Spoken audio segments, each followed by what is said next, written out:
प्रभु यीशु मसीह के पवित्र नाम में आप सबको जय मसीह की। परमेश्वर का धन्यवाद करता हूँ कि परमेश्वर ने हमें एक और मौका दिया है कि हम उसकी आराधना, उसकी स्तुति, उसकी प्रशंसा करें। और परमेश्वर का धन्यवाद भी करता हूँ कि उसने आज तक हमें संभाल कर रखा है। तो आइए हम इस प्रोग्राम को, जो द लिविंग वाटर प्रोग्राम खुदा मेरे द्वारा लेकर आता है, उस प्रोग्राम को शुरू करते हैं इस गाने के माध्यम से। तो आइए हम इस गाने को शुरू करें। बहुत प्यारा गाना है, सुनिएगा।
आ गया जी, चरनी विच साडा साफी आ गया। Hallelujah, hallelujah. Hallelujah, hallelujah, hallelujah, hallelujah. आप जितने भी मेरे साथ अभी जुड़े हुए हैं, यहाँ जो जुड़ रहे हैं, मैं आप सबको निवेदन करता हूँ कि आप जहाँ भी हैं, आप थोड़े समय के लिए मेरे साथ प्रार्थना में व्यतीत करें। थोड़े समय के लिए अपने आप को हम खुदा के हाथों में दें। थोड़े समय के लिए हम अपनी मर्जी को एक साइड में रखें और खुदा की मर्जी को अपने जीवन में पूरी होने दें, क्योंकि हमारा खुदा जो है बहुत अद्भुत काम करने वाला है। आज खुदा आपको वो बातें बताने वाला है जो शायद आपने पहले ना सुनी होगी। जहाँ पहले सुनी होगी उन बातों को आप भुला चुके होंगे। आज का वचन जो है आपको रिमाइंड दिलाने वाला है कि आप मसीह में कौन है, आप मसीह में कहाँ खड़े हुए हैं। तो आइए हम अपने सिर को झुकाएं। मैं निवेदन करता हूं कि आप मेरे साथ जुड़ जाएं। जितना भी जल्दी हो सके आप मेरे साथ जुड़ जाएं, ताकि आप इस वचन को मिस न करें। तो आइए हम अपने सिर को झुकाएं, दिल को खोले, हाथों को उठाएं और राजाओं के राजा, प्रभु के प्रभु के सामने अपने आप को लेकर जाएं। अनुग्रह का ईश्वर के परमेश्वर तेरा धन्यवाद करता हूँ आज के सुंदर अवसर के लिए जो तूने आज हमें दिया है कि हम तेरी आराधना, तेरी स्तुति, तेरी प्रशंसा करें। तो भला परमेश्वर, स्तुति के योग्य परमेश्वर, सचमुच प्रभु जी तू इन दिनों में जब तेरे लोग तेरे आने की खुशी मना रहे हैं, उन्होंने जी पिता परमेश्वर हर एक शख्स जिसको तूने छुआ है उसके दिल में पिता परमेश्वर बड़े दिन की खुशी उमड़ रही है। इसलिए तो धन्यवाद करता हूँ, निवेदन करता हूँ प्रभु जी के जिनको अभी तक जिन लोगों ने तुझे अपने जीवन नहीं दिए हैं, इस साल पिता परमेश्वर वो अपने दिल, अपनी जान, अपनी रूह तेरे हाथों में दे, ताकि वो भी पिता परमेश्वर बड़ा दिन बना सके और तेरे नाम को जला दे सके। पिता परमेश्वर मैं प्रार्थना करता हूँ खास करके अपने अजीजों के लिए जो प्रभु जी इन दिनों में इस जो कोरोना से पीड़ित हैं, प्रभु जी हर एक खुदा अपने हाथों में ले। जो हॉस्पिटल्स के बीच में एडमिट है उनको मैं तेरे हाथ में देता हूँ, तेरे से निवेदन करता हूँ कि अपने शिफा वाला हाथ उनकी ओर बढ़ाए। और जो लोग पिता परमेश्वर अपने घरों में रहकर क्वारंटीन हुए हैं उनको भी मैं तेरे हाथ में देता हूँ, तेरे से निवेदन करते हुए उनके साथ बातचीत कीजिए। मुझे प्रभु जी के इन दोनों में वो तेरी रहमत को ज्यादा महसूस करे, तेरे अनुग्रह को ज्यादा महसूस करे और तेरे वचनों में और ज्यादा आगे बढ़ सके। प्रभु जी मैं प्रार्थना करता हूँ हर एक कुछ डॉक्टर के लिए, हर एक नर्सेस के लिए जो पिता परमेश्वर आज तेरे लोगों के देखभाल कर रहे हैं, उनको अपने हाथों में ले। खास करके मैं प्रार्थना करता हूँ तेरे हर एक उस आदमी के लिए जो प्रभु जी अपनी जान को तली पर रखते हुए तेरे लोगों की देखभाल हॉस्पिटल के बीच में, नर्सिंग होम के बीच में, जहाँ प्रभु जी किसी ऐसे मेडिकल अदारे में रह करते सेवा करते हैं, प्रभु जी हर एक फ्रंट लाइनर को मैं तेरे हाथों में देता हूँ। प्रभु जी तेरा अनुग्रह उनके ऊपर बने, तेरा जलाल उनके ऊपर बने, तेरी प्रोटेक्शन उनके ऊपर बनी रहे, जिससे पिता परमेश्वर वो लोग आप सुरक्षित हो रहे और तेरे लोगों को भी सुरक्षित रख सके। पिता परमेश्वर मैं प्रार्थना तेरा धन्यवाद करता हूँ कि जो मेडिसिन अब आ चुकी है, उपलब्ध है, मुझे प्रभु जी की ये मेडिसिन आदमी की हानि के लिए नहीं बल्कि आदमी के फायदे के लिए हो। प्रभु जी तेरा धन्यवाद करता हूँ उन साइंटिस्टों के लिए भी जिन लोगों ने इस मेडिसिन को बनाया और तेरे लोगों तक लेकर आए। मेरे अनुग्रह का ईश्वर के परमेश्वर मैं अपने आप को तेरे हाथ में देता हूँ। यीशु राजा होने दे कि आज जब तेरा वचन प्रभु जी मैं खोलूं, तेरे नाम को महिमा मिले, तेरे नाम को जलाल मिले, तो बड़े और हम कटे मेरे होठों का तो जुमा ले प्रभु। मेरा मुंह से जो एक एक शब्द निकले वो प्रभु जी तेरी महिमा के लिए हो और तेरे नाम को जलाल देने वाला हो। एक बार फिर मैं प्रभु जी अपनी इस डैलस कम्युनिटी को तेरे हाथ में देता हूँ। हर एक कम्युनिटी के मेंबर के ऊपर तेरा अनुग्रह हो और पिता परमेश्वर मैं यूनिवर्सल चर्च को भी तेरे हाथों में देता हूँ। यूनिवर्सल चर्च भी पिता परमेश्वर तेरे नाम से आशीष पाए, तेरे नाम से पिता परमेश्वर शिफा पाए और जिससे पिता परमेश्वर तेरे राज्य की बढ़ोतरी हो। प्रभु जी मैं प्रार्थना को तेरे हाथ में देता हूँ, मांगता अपने उद्धार करता प्रभु यीशु मसीह के पाक और पवित्र और जलाली नाम से सुनो और कबूल कर, आमीन एंड आमीन। Hallelujah, hallelujah. परमेश्वर का धन्यवाद हो आज के इस दिन के लिए जो परमेश्वर ने आज हमें दिया है। तो तो आइए हम सीधा खुदा के वचन की ओर बढ़ते हैं, जो हमें मत्ती की किताब उसका 2 अध्याय उसकी पहली 12 आयतों में मिलता है। मैं आपके सामने उसको रखना चाहता हूँ। प्लीज मेरे साथ, अगर आपके पास बाइबल है तो आप अपने बाइबल को खोल सकते हैं।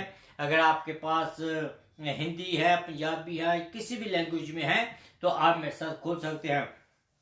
मत्ती की किताब उसका 2 अध्याय पहली 12 आयतें, जिसमें लिखा है, हेरोदिस राजा के दिनों में जब यहूदिया के बैतलहम में यीशु का जन्म हुआ, तो पूर्व से कई ज्योतिषी जेरूशलेम में आकर पूछने लगे, यहूदियों का राजा जिसका जन्म हुआ है कहाँ है? क्योंकि हमने पूर्व में उसका तारा देखा है और उसको प्रणाम करने के लिए हम आए हैं। ये सुनकर राजा हेरोदिस और उसके साथ सारा यरूशलेम घबरा गया। तब उसने लोगों के सब प्रधान याजकों और शास्त्रियों को इकट्ठा करके उनसे पूछा कि मसीह का जन्म कहाँ होना चाहिए। उन्होंने उनसे कहा, यहूदिया के बैतलहम में, क्योंकि भविष्यवक्ता के द्वारा लिखा गया है, हे बैतलहम, तू जो यहूदा के प्रदेश में है, तो किसी भी रीति से यहूदा के अधिकारियों में सबसे छोटा नहीं। क्यों? क्योंकि तुम में से एक अधिपति निकलेगा जो मेरी प्रजा इस्राएल की अगुवाई करेगा। तब हेरोदिस ने ज्योतिषियों को चुपके से बुलाकर उनसे पूछा कि तारा ठीक किस समय दिखाई दिया था, और उसने ये कहकर उन्हें बैतलहम भेजा, जाओ उस बालक को के विषय में ठीक ठीक मालूम करो, और जब वह मिल जाए तो मुझे समाचार दो, ताकि मैं भी जाकर उसे प्रणाम करूं। वे राजा की बात सुनकर चले गए, और जो तारा उन्हें पूर्व में देखा था वह उनके आगे आगे चला, और जहां बालक था उस जगह के ऊपर पहुंचकर ठहर गया। उस तारे को देखकर वे अत्यंत खुश हुए। उन्होंने उस घर में पहुंचकर उस बालक को उसकी माता के साथ देखा, और मुंह के बल गिरकर बालक को प्रणाम किया, और अपना अपना थैला खोलकर सोना, लोबान, गंधरस की भेंट चढ़ाई। तब स्वप्न में ये चेतावनी पाकर कि हेरोदिस के पास फिर न जाना, वे दूसरे मार्ग से अपने देशों को चले गए। खुदावंद अपने वचन के पढ़े और सुने जाने पर आशीष दे, आमीन। जैसे कि मेरी रीति है, मैं अपनी रीति के मुताबिक अपने सुनने वालों को प्रभु यीशु मसीह के पवित्र नाम में आप सबको जय मसीह की, आप सबको गुड मॉर्निंग, गुड इवनिंग, जहाँ जहाँ भी हैं, उसी के मुताबिक आपको मैं खुदावंत का संदेशा भेजता हूँ। और मैं खुदावंत से ये प्रार्थना भी करता हूँ कि खुदावंत आपको संभाले रखें, और जहाँ जहाँ भी हैं खुदावंत आपके साथ, आपके परिवार के साथ भलाई करता चला जाए। तो मैं आपको एक स्टोरी से आज का जो संदेश है उसको शुरू करना चाहूंगा। एक बार एक आदमी इंडिया से अमेरिका में शिफ्ट होता है, और वो इधर उधर घूमता है, इधर उधर जाता है, और पूरे अमेरिका का माहौल पाता है, और उसको बहुत खुश लगता है, बहुत अच्छा लगता है सब कुछ। नई नई चीजें देखता है, नए नए ख्याल उसके मन में आते हैं, और वो सब इंफॉर्मेशन इकट्ठी करता है, और वो अपने दिमाग में ये सोचता है कि जब मैं वापस इंडिया में जाऊं तो मैं ऐसी ही माहौल जो है वहां जाकर बनाऊंगा। तो जो कुछ वो सोचता है, बहुत सारे साल रहने के बाद, अमेरिका में रहने के बाद, फिर वो जब इंडिया में जाता है, वो जाकर उनको कहता है कि देखो भाई, मेरी जिंदगी जो है बदल गई है और आपकी भी जिंदगी ऐसे बदल सकती है। लोगों ने जो भी उसने कहा उसको मानना शुरू किया, लेकिन लोगों ने कोशिश की पर कुछ तब्दीली ना आई। ओके, इतने में एक और देसी अमेरिकन जो है वो वापस इंडिया जाता है और आकर लोगों को कहता है कि मैंने ये कुछ सीखा है, मेरे पास ये इंफॉर्मेशन है और मैं चाहता हूं कि हम सब मिलकर एक साथ इसको इस्तेमाल करें और मेरा और आपका जो गांव है वो बदल सकता है। उन लोगों ने, सब लोगों ने मिलकर उस आदमी के साथ क्या किया, काम करना शुरू कर दिया। उसकी जो इन्फॉर्मेशन थी उस इन्फॉर्मेशन को उन लोगों ने इस्तेमाल करना शुरू किया और क्या हुआ कि वो जो गांव था धीरे धीरे धीरे धीरे गांव जो है बदलने लगा। इन दोनों में, दोनों देसी हैं और दोनों ही अमेरिका से गए हैं, दोनों के पास इंफॉर्मेशन है, लेकिन इन दोनों में से कौन जो है, जो वाइस है, कौन जो सियाना है, इस बात को हम अपने नजर में रखें तो इस बात को जब हम सोचते हैं कि इन दोनों में से सियाना कौन है, इन दोनों में से कौन है जो कि हमारी बातों को समझता है। जब हम आजकल बातें कर रहे हैं तो इन बातों के ऊपर हम ज्यादा ध्यान दें कि ये जो बातें हम जो कर रहे हैं आजकल के दिनों में, जो वाइस मैन के बारे में हमने पढ़ा है, उस वाइस मैन के बारे में हम आज कुछ और बातें आपके सामने मैं रखना चाहूँगा कि ये जो वाइस मैन के बारे में बाइबल में लिखा है, इस वाइस मैन के बारे में आप सबको बताना चाहूँगा।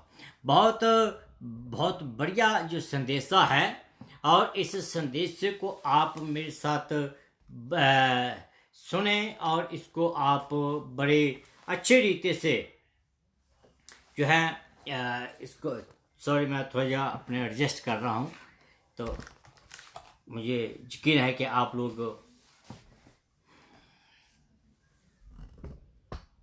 Okay no I am set no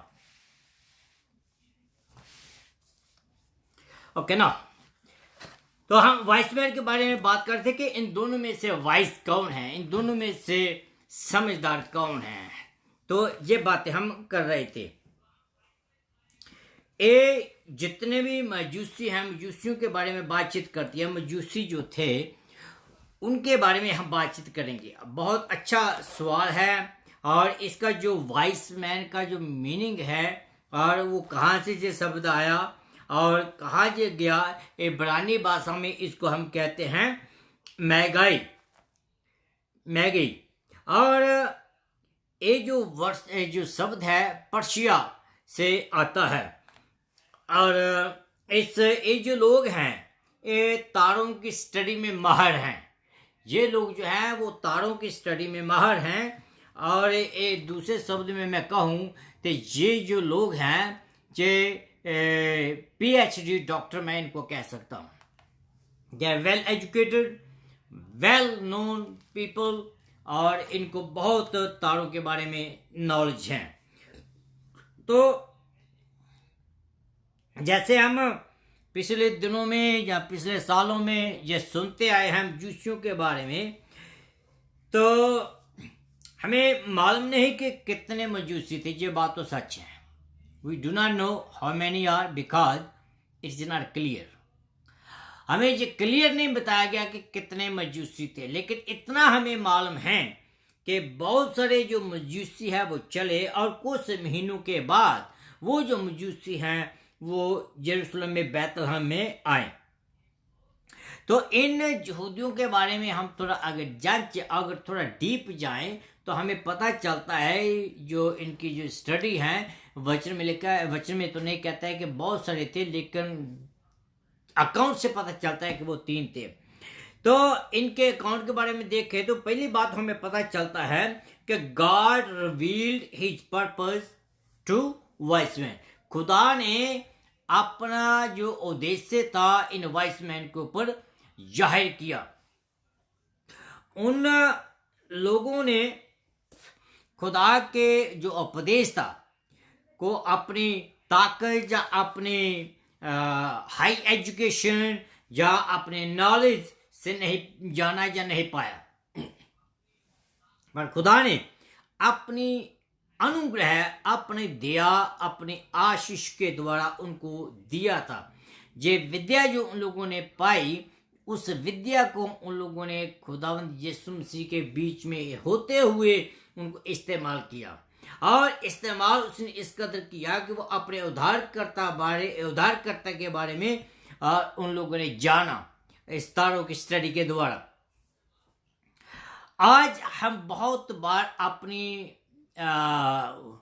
जो एजुकेशन है या अपनी समझ है उसका सहारा लेते हैं और अपनी समझ से बातें करते हैं, अपनी सोच का सहारा ज़्यादा लेते हैं, हम अपनी एजुकेशन का सहारा ज़्यादा लेते हैं और इतने बड़े बड़े हम अपने आप को बढ़ाते हैं, हम इतने आगे बढ़ जाते हैं कि हम जो असली जो सोर्स है उस सोर्स को हम भूल जाते हैं।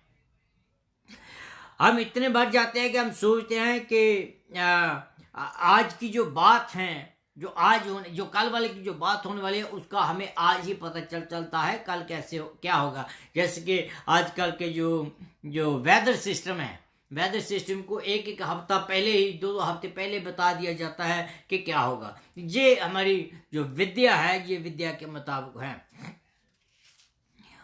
हम उसको अपनी जिंदगियों में काम नहीं करने देते क्योंकि हम अपनी समझ का सहारा लेते हैं। We don't depend on him most of the time. So that's what the problem we are facing these days. Okay, आज भी खुदा अपने कामों को आपके ऊपर और मेरे ऊपर प्रकट करना चाहता है और अपनी मर्जी को और मेरे ऊपर, आपके ऊपर वो प्रकट करना चाहता है।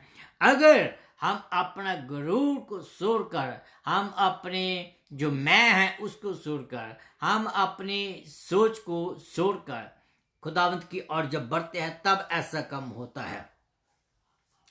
और आजकल हमारी जो सोसाइटी है, हमारे घरों में, हमारी सोसाइटियों में, हमारी चर्चेस में, हमारे कामों में जो आम बात मिलती है कि वो एक राजनीति मिलती है हमें। हम सोचते हैं कि उससे मैं ठीक हूँ, उससे ज़्यादा अच्छा मैं काम करता हूँ, उससे ज़्यादा मैं एजुकेट हूँ, उससे ज़्यादा मैं इंटेलिजेंट हूँ। ये बातें जो है वो हमें आम मिलती है हमारे कामों में। ओके, तो क्या ये 3 राजा जो आए थे, इनके पास भी ये सब कुछ था, सब कुछ था इनके पास, और इनके पास पैसा भी बहुत था। इन 3 राजों के पास क्या क्या नहीं था, एवरीथिंग दे हैव। हम दूसरे को गिफ्ट देते हैं, अगर हम सोचते हैं कि किसको कौन सा गिफ्ट देना चाहिए, किसको कैसा गिफ्ट देना चाहिए, किसको कम कीमत का गिफ्ट देना चाहिए, किसको ज़्यादा कीमत का देना चाहिए। जो हमारे नज़दीक का होता है उसको ज़्यादा पैसे का गिफ्ट देते हैं, जो थोड़ा दूर होता है उसको हम कम पैसे का जो गिफ्ट देते हैं। ये नेचुरल है, मैंने ये नहीं कहता कि हम विधकरे पाते हैं, ये नेचुरल ऐसा होता ही है। लेकिन मैं बात ये करना चाहता हूँ कि सबसे ज़्यादा जो महंगा गिफ्ट था, सबसे महंगा गिफ्ट जो था वो जो प्रभु यीशु मसीह था, जिसने खुदा ने जिसको आपके लिए और मेरे लिए दे दिया। तो अगर हम आगे चलते हैं तो ये जो 2 जहान का राजा जो है वो आपके बीच और मेरे बीच में जब आया, इतनी एजुकेशन होने के बाद भी, मैं मजूसियों की बात कर रहा हूँ, इतनी एजुकेशन होने के बावजूद भी, इतना पैसा होने के बावजूद भी, और उनके पास सोना मूल्यवान होने के बावजूद भी, इन लोगों ने खुदा के इस चिन्ह को फॉलो किया, उस स्टार को फॉलो किया। और मैं जाकर बताऊंगा कि उनकी जो जिंदगी थी वो कितनी ऐशो आराम की जिंदगी थी। वो घर में बैठकर सब कुछ कर सकते थे, उनके पास सब कुछ था। आप अपने घरों में आराम से बैठ सकते थे वो, और हो सकता है कि उन लोगों के पास नौकर चाकर भी हों, अच्छी खासी जीवन व्यतीत कर रहे होंगे वो लोग। लेकिन इन लोगों ने खुदा की आराधना जो है, खुदा की आराधना करने के लिए उनके मन में नहीं आई जब तक खुदा ने उनको अपने आप पर प्रकट नहीं किया था। That is the main thing कि वी कैनॉट वर्शिप गॉड। हम खुदा की महिमा नहीं कर सकते हैं जब तक खुदा हमारे ऊपर अपने आप को प्रकट नहीं करता है। जब तक खुदा अपने आप को, अपने उद्देश्य को, अपने पर्पस को जब हमारे ऊपर प्रकट नहीं करता है, हम उसकी आराधना उसकी पर्पस के बगैर नहीं कर सकते हैं। वो हमें सिखाता है कैसे उपासना करनी है, वो हमें बताता है कि हमें क्या करना है। संसार के शुरू से खुदा अपने लोगों के बीच में रहा, अपने लोगों को वो बातचीत करता रहा, अपने लोगों को वो संदेश देता रहा। इस रीति से जो है, जो आज भी हम देखते हैं कि जो लोग हैं और शुरू से लेकर अब तक के लोग जो है वो खुदा की आराधना, खुदा ने आदमी को बनाया ही इसलिए था कि हम उसकी आराधना करें। देखिए बड़ी बात यह है कि आजकल भी और उन दिनों में भी बहुत सारे ऐसे लोग थे जो कि खुदा की झूठी और बखावी आराधना करते थे। बड़ी एग्जाम्पल बाइबल के बीच में हमें जो मिलती है वो ये है कि किस रीति से राजा हेरोदिस ने कहा कि तुम जाओ। वो जो आए थे इतनी दूर से, वो तो सच्ची आराधना करने के लिए आए थे, लेकिन जो हेरोदिस था वो उनको कहता है कि तुम जाओ और बेटे का पता करो ताकि मैं भी जाकर उसकी आराधना करूं, जाकर उसको दंडवत करूं। लेकिन ये बात उसकी सच नहीं थी। वो आराधना करने के लिए उनको नहीं कह रहा था कि मैं भी आराधना करूंगा, नो, वो ये कह रहा था कि उसका पता लगाएं कि कहाँ है, ताकि मैं उस बच्चे को, जिसके बारे में ये मजूसी कह रहे हैं कि वो राजा पैदा हुआ है, कौन सा ऐसा राजा पैदा हो गया, राजा को तो राजा के घर में पैदा होना चाहिए था, तो ये कह रहे हैं कि कोई राजा पैदा हुआ, मेरे घर में तो कोई बच्चा पैदा नहीं हुआ, मेरे किसी रिश्तेदार के घर में भी कोई ऐसा बच्चा पैदा नहीं हुआ, तो ये राजा कहाँ से पैदा हो गया। तो वो उसको ढूंढकर उसको मरवाना चाहता था। तो हेरोदिस जो था उसकी जो आराधना थी वो नकली आराधना थी, और खुदा इसी रीति से उनको पसंद नहीं करता है। जो खुदा के और खुदा के लोगों के बीच में जो भी चीज आती है खुदा उसको पसंद नहीं करता। ऐसी कई बार जो है वो झूठी आराधना जो है, झूठी आराधना खुदा के और लोगों के बीच में एक दीवार बन जाती है, और वो जो दीवार है वो दीवार जो है बहुत हानिकारक भी हो सकती है। इसलिए जब तक खुदा का प्रकाशन इन वाइस मैन के ऊपर, इन मजूसियों के ऊपर नहीं आया, वो आराधना करने के लिए नहीं निकले थे। ओके, हम सब कैरल के लिए जाते हैं, हम सब गाने गाने के लिए जाते हैं, हम खुशियां मनाते हैं, हम सर्दी के बीच में भी नहीं टेकते हैं, हम फिर भी जाते हैं। मुझे याद है कि हम सुबह 4 बजे जब खूब अंधेरा होता था, आधी रात को चल जाना, 4 बजे चले जाना, और कई बार जो हमारी जो नहर थी, नहर के बीच में भी हम गिर जाते थे, और बहुत उसमें भी मजा आता था। इससे वो क्यों? क्योंकि प्रभु यीशु मसीह ने अपने आप को हमारे ऊपर प्रकट किया। जिन लोगों के ऊपर यीशु मसीह ने प्रकट नहीं किया वो तो आराम से घर में बैठे होते हैं, वो तो अपने घर में बैठे होंगे। ये जो लोग थे इतने पढ़े लिखे अमीर, ये भी अपने घर में बैठ सकते थे, लेकिन इन लोगों ने खुदाबंद के प्रकाशन को जाना, खुदावंद के प्रकाश को उसने पहना, एंड वाइस मैन ने खुदावंद के प्रकाश को पाया, तब उन्होंने जो काम किया वो काबिल तारीफ है। दूसरी बात, पहली बात तो हम देखी थी कि खुदावंद ने अपने जो पर्पज है इन वाइस मैन के ऊपर प्रकट किया। दूसरी बात जो है, द वाइस मैन जो थे, जो मजूसी थे, उन लोगों ने उसकी जो रिस्पॉन्स था, जो प्रकाशन उसको दिया गया था, उस प्रकाशन का रिस्पॉन्ड किया। बहुत सारे लोग ऐसे हैं कि चीज ले लेते हैं और उस चीज का रिस्पॉन्स नहीं करते हैं। बहुत सारे ऐसे लोग हैं, लेकिन इन मजूसियों ने क्या किया, इन मजूसियों ने जो रेवलेशन इनके ऊपर दिया गया था, उस रेवलेशन को पूरा करने के लिए अपने घर से निकले और पूरा रिस्पॉन्ड किया। मजूसियों ने एकदम उस प्रकाशन को अपने जीवन में अप्लाई किया। They try to find out what is happening, they try to find out कि the star they saw that was unique. जो तारा उन लोगों ने देखा है, ये उन तारों जैसा नहीं था। ये जो तारा है बिल्कुल अलग है, और उस प्रकाशन को, द रेवलेशन खुदा ने उनको दिया था, उस रेवलेशन को उन लोगों ने अपने जीवन में अप्लाई। मेरे अजीजों, आप सब जो विश्वासी हैं, आप लोग यीशु मसीह के प्रकाशन को अपने दिलों में ना बिठा रखें, उस प्रकाशन को इस्तेमाल करें। Let's use the gift God has given to us for his glory. उसकी महिमा के लिए हम अपने इसको बनाएं। उन लोगों को हो सकता है कोई और प्रोग्राम हो उनके जीवन में, हो सकता है कि उन लोगों ने उनका ये फैमिली टाइम हो सकता है कि वो लोग किसके घर में जाने वाले हों, हो सकता है कि उनके घर में कोई मेहमान आने वाला हो, या हो सकता है कि किसी उन्हें पार्टी वगैरह में जाना हो। कहीं ना कहीं उन लोग को वो बिजी हो सकते थे। इतने बावजूद भी, बिजी स्केड्यूल के बावजूद भी, उन लोगों ने make effort to take the time out. उन लोगों ने हिम्मत की और अपने बिजी स्केड्यूल से भी टाइम निकाला, और राजाओं के राजा प्रभु यीशु मसीह को वो देखने के लिए निकल तुरे। और जैसे मैंने पहले कहा कि हो सकता है कि वो पार्टी वगैरह में जा रहे हो, या किसी और चीज में जा रहे हो, कोई भी हो सकता है।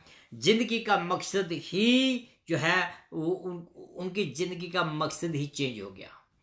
When Jesus Christ is born in your life, in my life, मैंने गाना लिखा है एक, और उसी के मतलब मैं आज बात कर रहा हूं कि क्रिसमस जो है उनके लिए है जिनके जीवनों को यीशु ने छुआ है। जिनके जीवनों को यीशु ने नहीं ना छुआ, वो बस फॉर्मेलिटी तौर पर क्रिसमस को मनाते हैं। जैसे पूरा वर्ल्ड मनाता है वैसे वो मनाते हैं। लेकिन जो लोग जिन लोगों में यीशु मसीह जन्मा है, और उसी ही जीवन में क्रिसमस है। लेकिन एक बात मैं फिर आपको बताता हूं, मैंने कल भी कहा था कि ये घबराने वाली बात नहीं है। Don't be discourage, okay. Yeshu Masih को दूर नहीं है, हम यीशु से दूर हैं। यीशु मसीह आवाजें लगाता है, वो कहता है कि मेरे पास आओ, और वो आपको एक्सेप्ट करेगा। Maybe this Christmas will be the fantastic Christmas in your life if we accept Jesus Christ in our life. Okay, इन लोगों ने अपनी खुशियों को त्याग कर उद्धारकर्ता प्रभु यीशु मसीह की उपासना करने के लिए चल पड़े। They start the long journey. They don't care what will happen on the way. They don't care they have enough food or not. They don't care what is going to be happen. No, they don't care everything. पर वो क्या है, चल पड़े और जाकर उन लोगों ने अपने उद्धारकर्ता को पाया। हमें भी ऐसी आत्मा चाहिए किसकी कि हम उसकी आराधना में आगे बढ़ते चले जाएं। कुछ भी क्यों ना हो, कोई भी परिस्थिति क्यों ना हो, लेकिन हम उसकी आराधना करने हम ना सुने, उसको हम उसकी प्रशंसा करने हम ना सुने, उसके लिए हम आगे बढ़ते चले जाएं। नेवर टर्निंग बैक, हम पीछे मुड़कर ना देखें। क्यों? क्योंकि परमेश्वर जो है वो आपके साथ है और मेरे साथ है। तो दूसरी बात कहता है, वह लोग ईमानदार थे ईमानदार थे और इन लोगों ने इस प्रकाशन को होल्ड पर नहीं किया।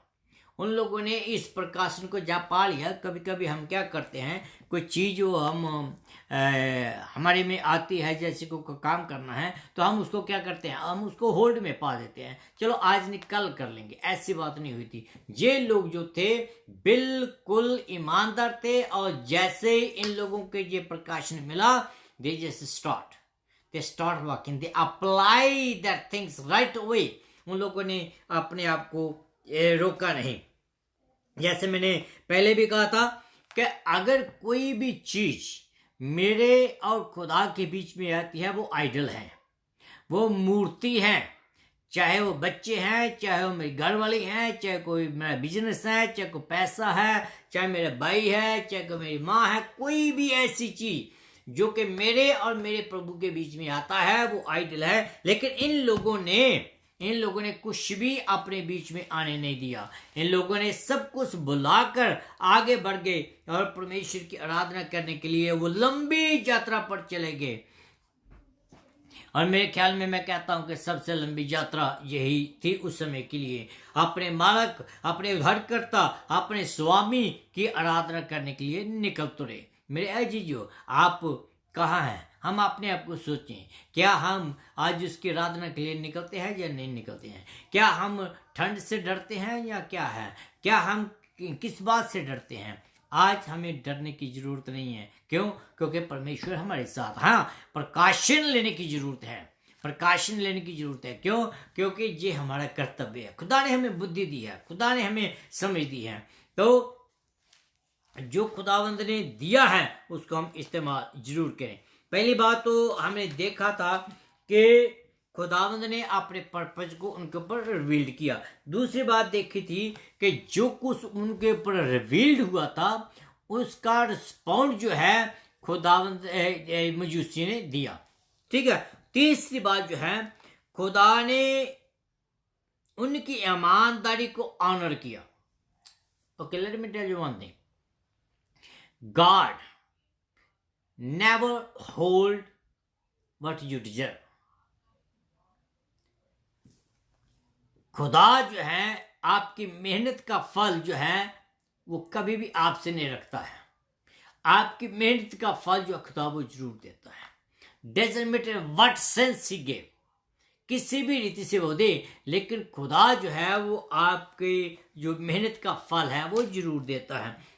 एग्जाम्पल, अगर आप स्कूल में हैं तो स्कूल में अगर पूरा साल स्टडी नहीं करेंगे तो जाकर एग्जाम में बैठ जाएंगे तो उसका रिजल्ट तो वैसे ही मिलेगा आपको। अगर आप पूरा साल स्कूल में या कॉलेज में स्टडी करते हैं और सख्त मेहनत करते हैं तो हो सकता है कि आप दूसरे बच्चों से ज्यादा नंबर लेकर पास हो। मीन कि whatever you study, whatever you work hard, and God is going to give you the honor. तारे ने उनकी अगुवाई की और वो यरूशलेम में पहुंच गए। जो प्रकाशन उन लोगों ने पाया था वो यरूशलेम के पंडितों के द्वारा वचन में पढ़कर सुनाए जाने से और भी वो उन लोगों ने कन्फर्म हो गए। वट कहते हैं, हिंदी में कहते हैं कि, और पंजाबी में भी ऐसे कहते हैं कि 1-1-2-11। एक बात उन लोगों ने देखी, कन्फर्म तो वो थे, लेकिन फिर भी पक्का करने के लिए उन लोगों ने यरूशलेम के पंडितों से सुना। और जब जिस यरूशलेम के पंडितों से उन लोगों ने सुना, दैट दे वर कन्फर्म कि whatever they are saying and we have saw, और जो हमने देखा था वो अभी हमें कन्फर्म हो गया है। और कभी कभी हम पूरा कार्य खत्म कर देते हैं, तब हमें फिर भी श्योर नहीं होता। ठीक है ना। कभी कभी हम काम करने से पहले कन्फर्म करना चाहते हैं। या खुदा उन लोगों के ऊपर अपने आप को प्रकट करता है जो सच्चाई से उसकी आराधना करते हैं। This people they dedicate themselves. These people they dedicate themselves for the bigger cause. हम लोग जो हैं हमें भी अपने आप को खुदा के बड़े काम के लिए डेडिकेट करना चाहिए। हमें भी खुदावंत के लिए बड़ी बातें करनी चाहिए, हमें भी बड़े जो ख्याल है वो रखने चाहिए, हमें भी बड़ी जो सोच है वो रखनी चाहिए।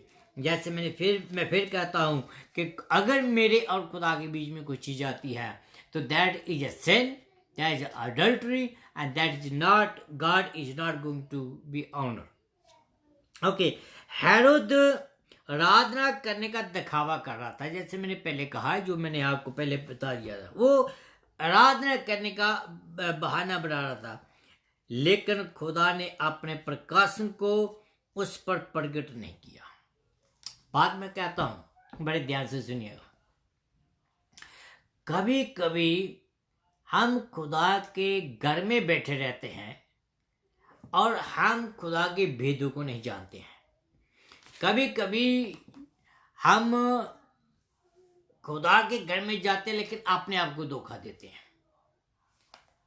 खुदा का जो प्रकाशन है मजूसियों को पर प्रकट हुआ, हेरोदिस उसी शहर में था और उसी शहर में रहकर उसको पता नहीं था कि क्या हो रहा है। एट द सेम टाइम कभी कभी हम चर्च में जाते हैं, चर्च में बैठ के आ जाते हैं, प्रकाशन खुदा का मिलता नहीं, और हम कहते हैं कि हमें आशीष नहीं मिली। क्यों नहीं मिली? क्योंकि हम अपने आप को डेडिकेट ही नहीं करते हैं। और इस रीति से जो हेरोद था वो प्रिटेंड कर रहा था कि वो आराधना करने के लिए जाना है। उसने वाइसमैन को कहा है, ये संदेश मिला गया। क्यों? क्योंकि खुदा जो है वो जानी जाने खुदा है, उसके सामने किसी का दिल नहीं छिपा हुआ है, किसी के विचार नहीं छिपे हुए हैं। Everything is open book before him. और हेरोदिस के वो ख्यालों को जानता था। हेरोदिस के ख्याल जो थे अच्छे नहीं थे, हेरोदिस के ख्याल बुरे थे, और बुरे ख्यालों वालों का या बुरी चाल चलने वाले को खुदा जो है वो पसंद नहीं करता है। तो खुदावंद ने उसके विचारों को जानते हुए, उसके ख्यालों को जानते हुए उसने कहा, मजूसियों को कहा कि जिस रास्ते पर तुम आए हो उस रास्ते से वापस नहीं जाना, और ना ही कुछ तुमने हेरोदिस को बताना क्या हुआ। वो ने किया, उन्हें फरिश्तों से ये आवाजें पाई, मैसेज पाया, और दूसरे रास्ते से वो निकल गए।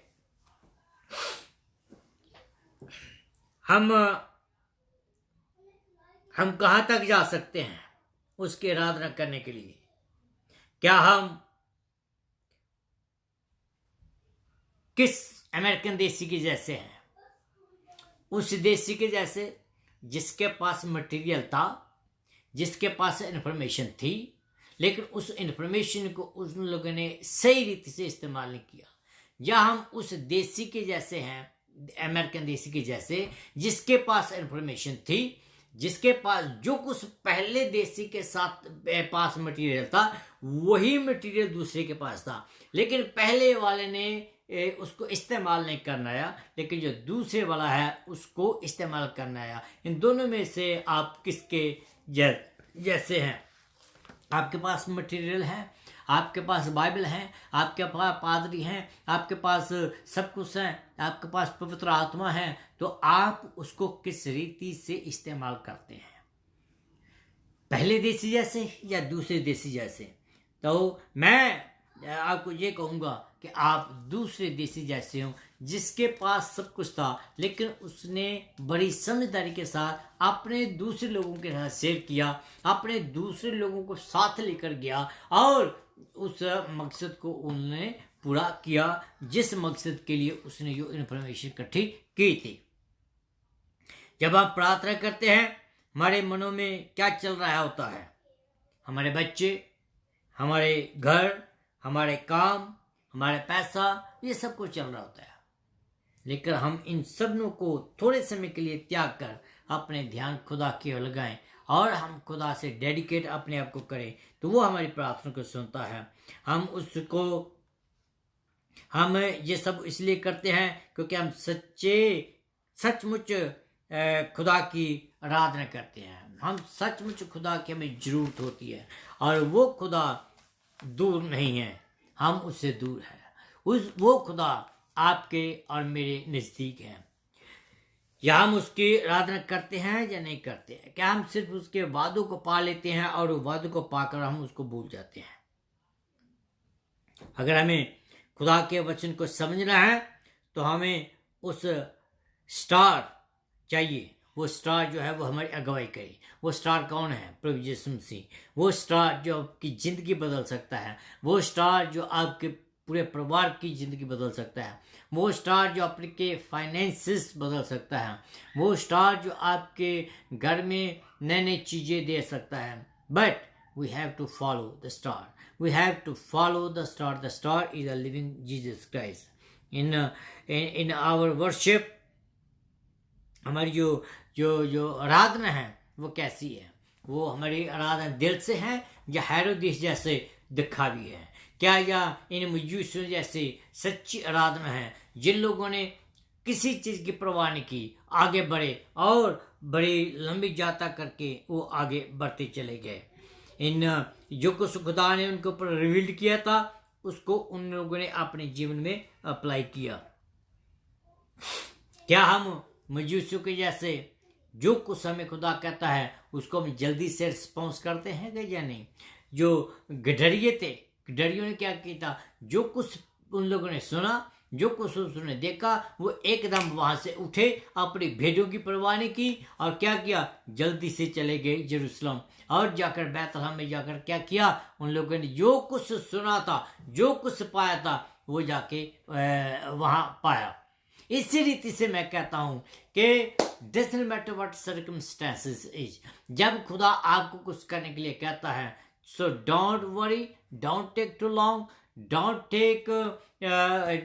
put the things on hold, immediately go and do the things.